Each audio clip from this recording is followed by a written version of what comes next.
senhor tem até 15 minutos, doutor. Senhor presidente, senhoras e senhores desembargadores, representantes do Ministério Público, eu cumprimento vossas excelências, aos servidores, aos colegas aqui presentes e que nos assistem.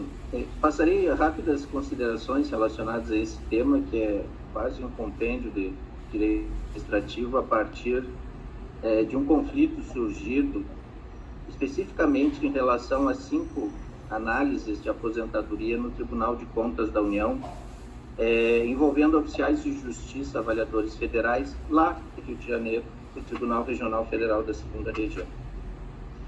Por uma coincidência, o processo base que deu origem às notificações que foram emitidas a todos os tribunais, este lá do Rio de Janeiro, encontra-se hoje anulado por um acórdão do Tribunal Regional Federal da 2ª Região, que tivemos a oportunidade de mencionar na defesa e nos memoriais encaminhados a vossas excelências. Nesse acórdão do Tribunal Regional Federal da 2ª Região, houve recurso especial em apelação para o Superior Tribunal de Justiça, que já foi rejeitado colegiadamente e está na iminência de transitar em julgado.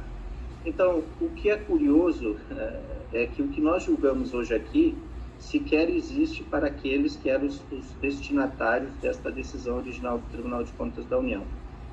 Mas naquele processo há uma história muito peculiar e que tem ocorrido não só neste caso, mas em outros que envolvem o controle da Corte de Contas. Houve a notificação de vários tribunais, de vários órgãos do Poder Judiciário da União, da Justiça do Trabalho e da Justiça Federal, e a partir destas notificações se pede que estes órgãos apurem eventuais indícios de ilegalidade ou de ilicitude. Que indícios são esses? Vejam, excelência. Parcelas de VPNI de quintos incorporadas pela FC ou GRG, que atribuía ao oficial o encargo de executante de mandatos, conforme a regulamentação à época, e incorporadas há mais de 20 anos. Então, nós estamos, o cenário que nos aparece aqui hoje para julgamento é praticamente uma distopia, é um retorno no tempo. Creio que há algum microfone ligado, que não sei se apenas eu está. Obrigado.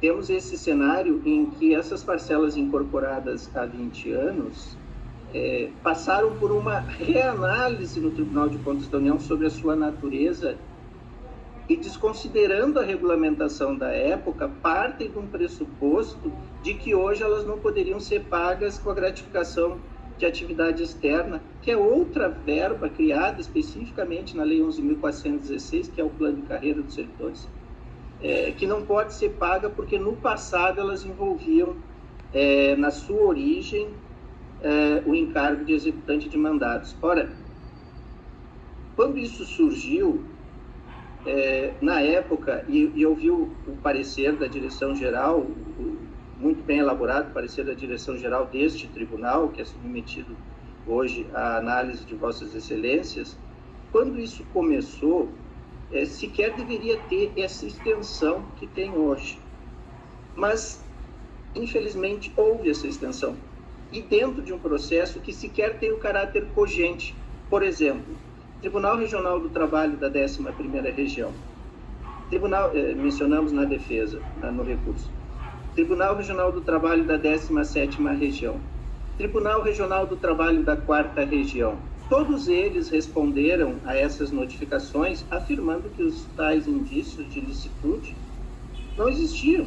Bastava olhar a regulamentação que tratava da incorporação, o que era o encargo de executante de mandatos, que naquela época era um encargo relacionado a uma função, sim, de confiança, e envolvia encargos adicionais desde o ato regulamentar de 1987 no âmbito federal e vários atos no âmbito da Justiça do Trabalho. E é tão teratológica a decisão do Tribunal de Contas da União no acordo original que deu origem a essas notificações de agora e que sequer era dirigido a este tribunal, é tão teratológico que lá tem 2 afirmações básicas. A primeira, esse é o eixo do Tribunal de Contas da União. A primeira delas é que todos os oficiais de justiça avaliadores recebiam a GRG, gratificação de representação de gabinete, e a função comissionada que lhe prorrogava, na década de 90, o pagamento para quem tinha um encargo de executante de mandados, o que não é verdade. Tanto os atos que os instituíam, como aqui, neste caso, nós vemos que havia necessidade de designação e de destituição, e sequer havia GRG e função comissionada para todos os oficiais. Então, este mito de que era pago a todos os oficiais, ele não se confirma pelos fatos. Era necessário a confiança do diretor do foro, e era a partir desta confiança que alguns oficiais eram designados para a GRG, gratificação e representação de gabinete, e depois da função comissionada de executante de mandados. Esse é o primeiro ponto. O segundo ponto, o Tribunal de Contas da União afirma que há bis in idem. Ora, excelências, o Supremo Tribunal Federal, os tribunais regionais encarregados de julgar essa matéria já disseram N vezes que vantagem pessoal nominalmente identificada é dissociada, ela se dissocia da parcela que lhe deu origem. Então, não cabe dizer que uma vantagem pessoal é isto ou aquilo. Ou ela é devida ou não é devida. Devida ela é porque foi incorporada conforme a legislação que tinha no Estatuto dos Servidores e na Lei 8.911 de 94, que afirmava que a cada ano você, no desempenho de uma função comissionada, incorporava 1/5 desta função. E aqui ainda é uma questão mais grave, porque 3/5 da função do servidor Bruno, do senhor Bruno, sequer eram de executante de mandados, mas de diretor de serviços, que era um CJ2.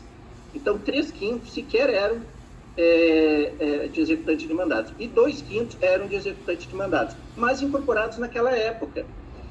Quando o parecer da direção-geral aqui nos traz um histórico desses fatos, ela bem enuncia um determinado trecho de um mandado de segurança, porque no início o Supremo Tribunal Federal deu liminar em todos os mandados de segurança envolvendo aqueles 5 servidores lá do Rio de Janeiro.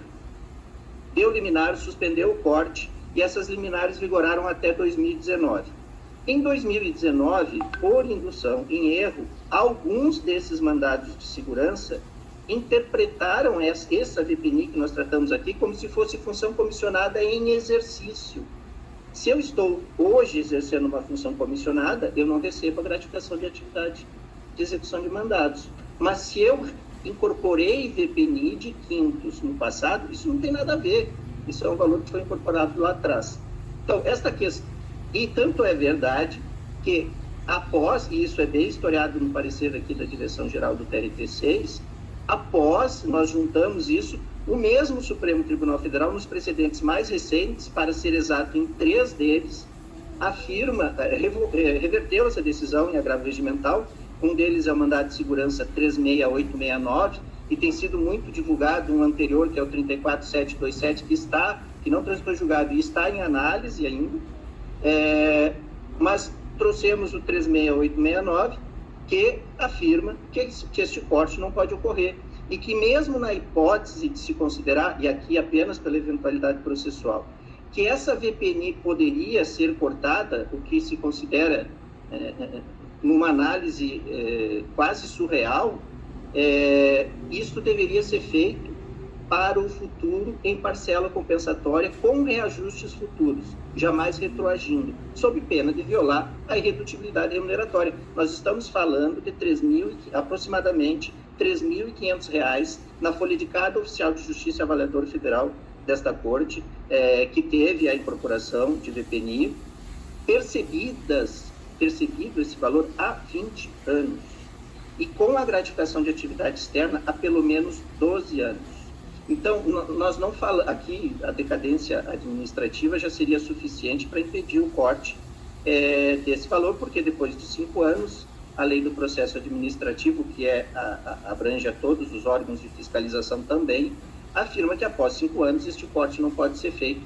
Mas se ultrapassássemos essa questão dos 5 anos, porque, a meu ver, já seria suficiente, como foi no TRT da 11ª região e da 17ª, quando o pleno julgou essa matéria, lá eles aplicaram a decadência e devolveram para o Tribunal de Contas da União, dizendo, olha, não há esse indício de ilicitude, e na autonomia administrativa que eu tenho, conforme o TCU mesmo garante, eu informo que não identifiquei. Tanto que agora, recém foi aberto no Tribunal de Contas da União uma representação coletiva para reanalisar esta matéria. Esta representação é do dia 15 de outubro, vejam, depois do início da análise desse processo, desse recurso administrativo. E nesta representação pode surgir uma decisão completamente diferente daquela equivocada que surgiu lá no 2784, em 2016.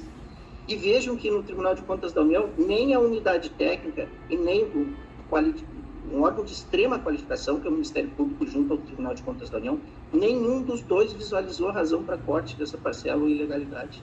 Foi apenas o relator, na época, que foi o ministro Benjamin Zingler, que discordou da unidade técnica e do Ministério Público junto do TCU.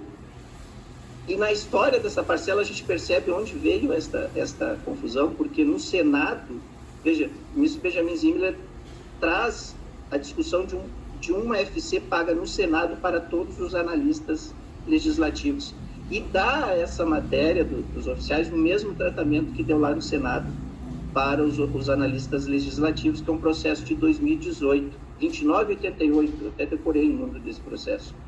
Mas naquele processo dos analistas, vejam, Vossas Excelências, ele determina, lá onde era evidente a ilegalidade, determina a compensação para o futuro, sem nenhuma retroatividade e sem nenhum corte, que é o 2988 de 2018, que citamos aí também no recurso e nos memoriais.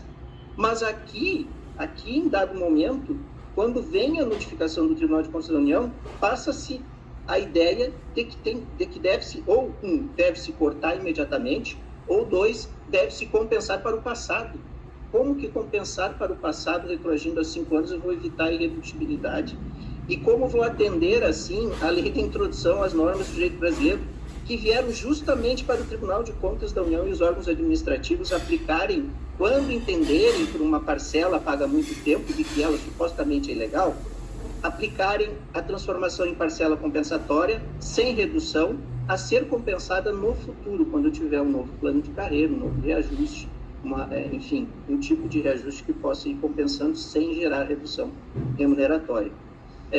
De modo que, em relação às conclusões que o parecer aqui traz da Direção-Geral submetido à presidência e análise de Vossas Excelências, o único dissenso parcial que teríamos seria que nem o corte, nem a transformação em parcela compensatória seria necessária, porque a decadência em si já extingue a possibilidade do corte. Mas, se superarmos subsidiariamente esse fundamento, então a compensação, assim como disse o Supremo no 36869, no 32744 e no 31244, 3 mandados de segurança que trataram dessas questões, se houver compensação, então ela tem que ser para o futuro sem gerar qualquer tipo de retroatividade, ou seja, sem gerar redução remuneratória.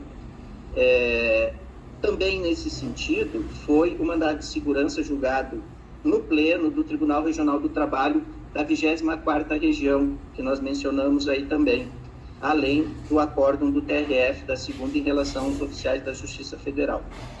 Juntando todos esses precedentes judiciais com os administrativos da 11ª, 17ª, 4ª, 15ª, 10ª região, cujos pareceres foram brevemente comentados ao longo do recurso, nós vemos que há a autorização para que este pleno evite este absurdo, que é simplesmente retirar da remuneração uma parcela incorporada há 20 anos a título de vantagem pessoal nominalmente identificada.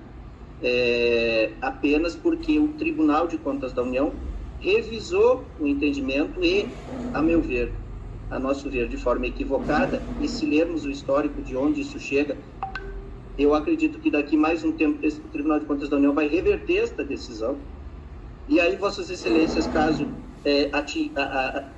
tomassem como cogente aquela notificação do Tribunal de Contas da União, teriam que rever a revisão, porque a Corte de Contas, infelizmente, ainda não se entendeu sobre o que é essa matéria e como essa notificação deveria ser feita. Tanto que o fez como mera comunicação de um processo que se dirigia apenas a Tribunal Regional Federal da 2ª Região do Rio de Janeiro, e que hoje se encontra, como eu disse no início, anulado por ação coletiva naquele lugar do Sindicato dos Servidores do Poder Judiciário Federal. Com essas razões, eu peço a Vossas Excelências que votem pelo indeferimento dos indícios de ilicitude, até porque nesta fase não há qualquer consequência cogente ou imposição cogente possível do Tribunal de Contas da União, mas especialmente porque a regulamentação da época foi perfeitamente aplicada e as vantagens incorporadas em nenhum momento são incompatíveis com o que hoje os oficiais recebem a título de gratificação de atividade externa, até porque são vantagens pessoais nominalmente identificadas, incorporadas pelo que à época se tinha como regulamentação de encargo de execução de mandados e que premiava... Encerrou o tempo. O senhor vai dar mais 1 minuto para o senhor concluir. Obrigado, senhor presidente.